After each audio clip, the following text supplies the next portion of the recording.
Russian motorcycle troops racing along a scarred dirt road in eastern Ukraine had no idea they were being watched. The midday sky was quiet, the wind barely stirring the shattered trees lining the field. Engines roared as the column advanced in tight formation, kicking up thick trails of dust that lingered in the cold air. From a distance, it looked like a swift and daring maneuver meant to outpace artillery and avoid the deadly precision of traditional drone surveillance. But high above them, nearly invisible against the pale sky, Ukrainian Azov reconnaissance drones were already circling.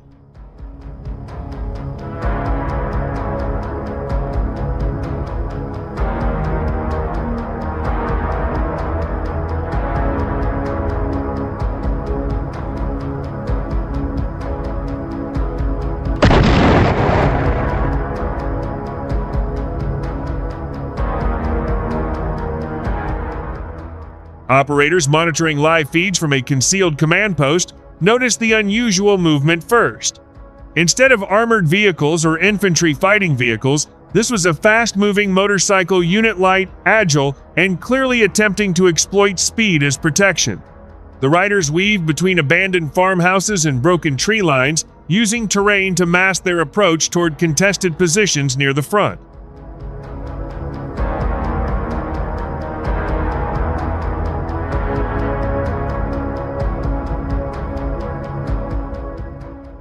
The drone cameras zoomed in, stabilizing on the formation. Each rider carried combat gear strapped tightly to their backs, some with anti-tank launchers secured along the sides of the bikes. The strategy appeared clear: rapid infiltration, strike and withdraw before Ukrainian forces could respond.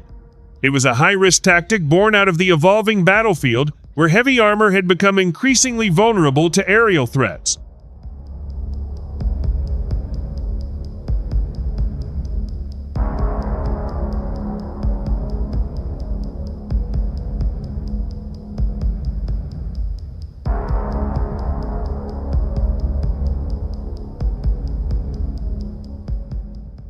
Inside the drone control unit, tension rose as commanders assessed the threat.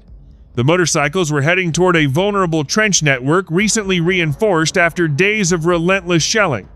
If the unit broke through, it could create chaos behind defensive lines. A quick decision was made: surveillance would transition to strike coordination.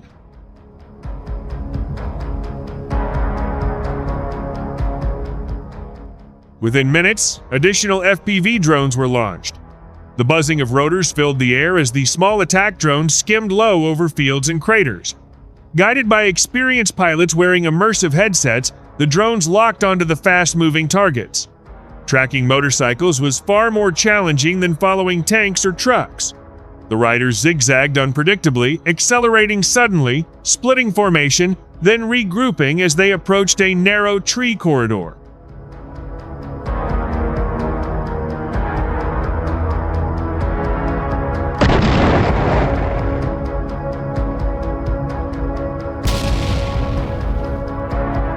Then the first explosion tore through the silence. One motorcycle vanished in a burst of smoke and debris as a drone struck with pinpoint accuracy. The blast sent shockwaves across the dirt road, forcing the remaining riders to scatter instantly. Engines revved at full throttle as they attempted evasive maneuvers, swerving into open farmland in a desperate bid to escape the aerial assault.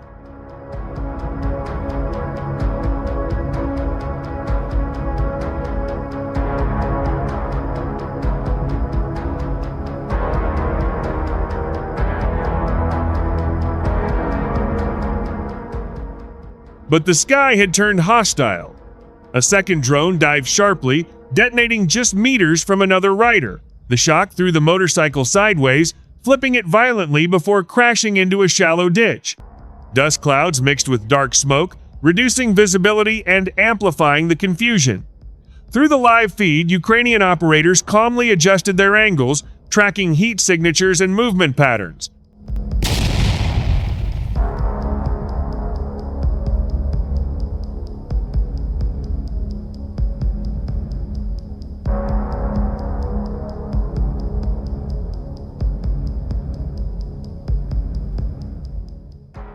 The surviving troops abandoned their tight formation entirely. Some attempted to take cover behind the skeletal remains of farm equipment, Others accelerated toward a nearby tree line.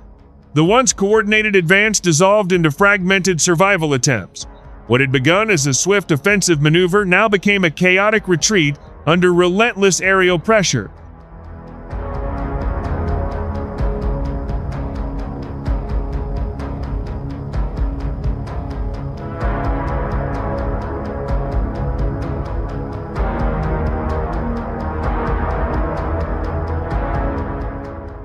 Azov drone pilots continued to shadow the fleeing motorcycles, relaying coordinates to artillery units positioned kilometers away. Moments later, distant thunder rolled across the fields as precision strikes landed ahead of the escape routes. The ground erupted in controlled blasts, effectively sealing off pathways and forcing the remaining riders into exposed terrain.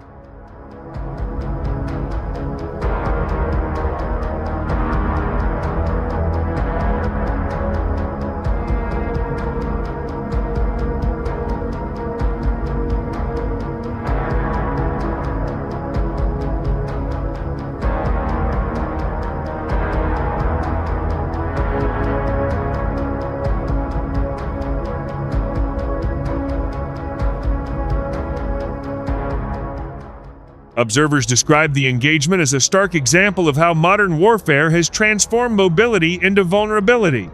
Motorcycles, once seen as a way to outmaneuver heavy detection systems, proved no match for persistent drone surveillance combined with rapid strike capability.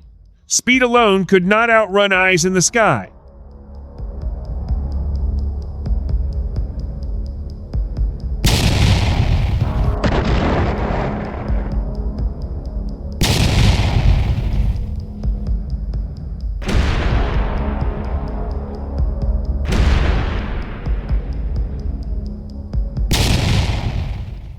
By late afternoon, smoke still drifted over the scorched road where the convoy had first been detected.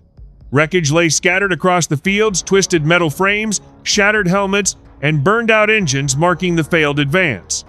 Ukrainian forces reported that the attempted breakthrough had been completely neutralized before reaching defensive lines.